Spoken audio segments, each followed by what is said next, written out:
Ester, capítulo 9. No 13º dia do 12º mês, que é o mês de Adar, isto é, entre fevereiro e março, quando devia entrar em vigor o decreto do rei, naquele exato dia os inimigos dos judeus aguardavam o momento de vencê-los no campo de batalha.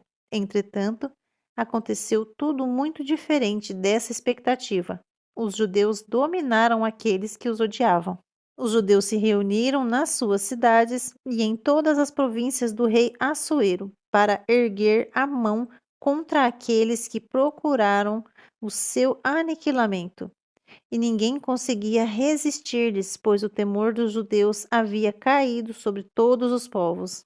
E todos os príncipes das províncias, os sátrapas, os governadores e os administradores dos negócios do rei cooperavam com os judeus, porquanto grande era o temor que alimentavam em relação a Mardoqueu. Mardoqueu exercia forte influência no palácio real. A sua fama se espalhou por todas as províncias e ele foi se tornando cada vez mais poderoso e respeitado. Os judeus feriram todos os seus inimigos a golpes de espada, matando-os e aniquilando-os, e fizeram o que desejaram com os que os odiavam. E os judeus mataram e eliminaram 500 homens da capital, Suzã.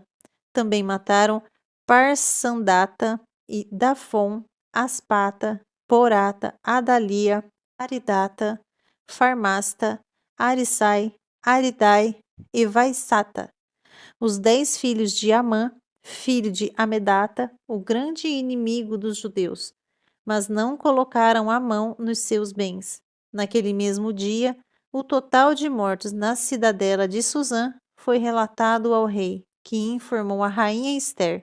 Os judeus mataram e aniquilaram 500 homens e os 10 filhos de Amã na capital Suzã. Que terão feito nas demais províncias do rei? Agora, pois, qual é a tua petição? Pede-me e será igualmente atendida. Qual é o teu desejo? Dize-me e ele te será concedido. Então lhe declarou Ester: se for do agrado do rei que os judeus de Suzã tenham autorização para executar também amanhã o mesmo decreto real de hoje, para que os corpos dos 10 filhos de Amã sejam expostos a toda a gente pendurados na forca. O rei aqueceu e imediatamente deu ordens para que assim se procedesse. O decreto foi anunciado publicamente em Suzã, e os corpos dos 10 filhos de Amã foram pendurados na forca. Os judeus de Suzã ajuntaram-se no 14º dia do mês de Adar e mataram 300 homens de Suzã, todavia não tocaram em seus bens. Entre mentes, os demais judeus que viviam nas províncias do império da mesma forma se reuniram para se proteger e se livrar dos inimigos.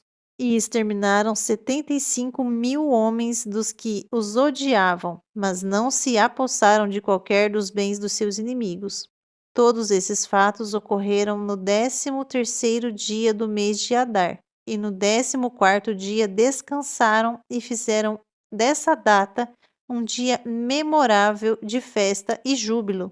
Os judeus da capital Suzã, contudo, tinham se reunido no 13º e no 14º dias, e no 15º descansaram e dele fizeram um dia memorável de banquete e muita alegria. Por esse motivo, os judeus que vivem em vilas e aldeias comemoram o 14º dia do mês de Adar como um dia de banquetes, honra e júbilo, um dia em que se envia porções de alimento e presentes uns aos outros.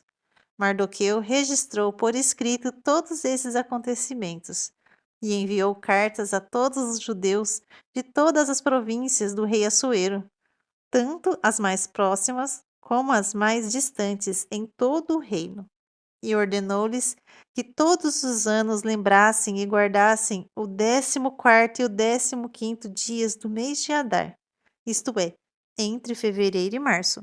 Quanto nesses dias os judeus livraram-se dos seus inimigos, e desse mês a sua humilhação e tristeza tornou-se em honra e júbilo, e o seu pranto num dia de festa.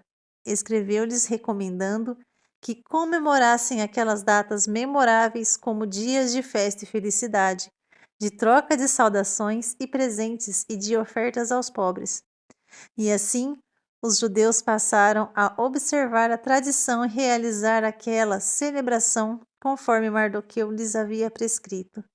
Pois Amã, filho do Agagita Amedata, inimigo de todos os judeus, tinha tramado malignamente contra eles, tentando exterminá-los, e para tanto havia lançado o pur, isto é, a sorte, com o objetivo de conhecer a melhor maneira de realizar a destruição total dos judeus.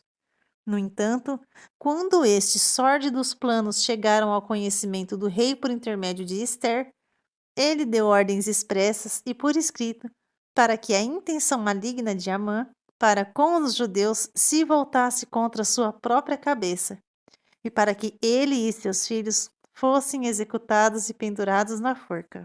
Por isso, aqueles dias ficaram conhecidos na história pelo nome de Purim, por sua expressão pur, considerando tudo o que estava escrito nessa carta, o que tinham visto e o que de fato havia acontecido em todo o reino.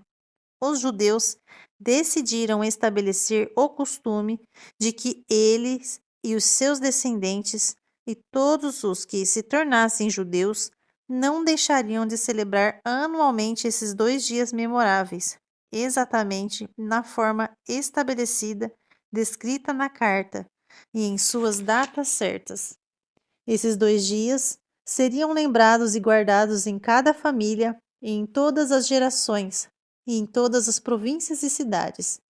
Esses dias de Purim não seriam revogados jamais entre os judeus e os seus descendentes, e haveriam de se lembrar e celebrar para sempre.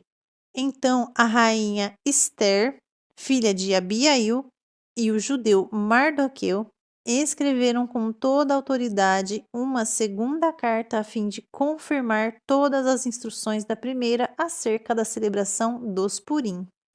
Mardoqueu enviou cartas a todos os judeus das 127 províncias do Império de Assuero, desejando-lhes paz, segurança e prosperidade, e confirmando que os dias dos Purim deveriam ser comemorados nas datas exatas e determinadas, conforme o judeu Mardoqueu e a rainha Ester haviam estabelecido e decretado para si mesmos, para todos os judeus e para os seus descendentes de todas as gerações, e acrescentou observações sobre os tempos de jejum, lamentação e preparação.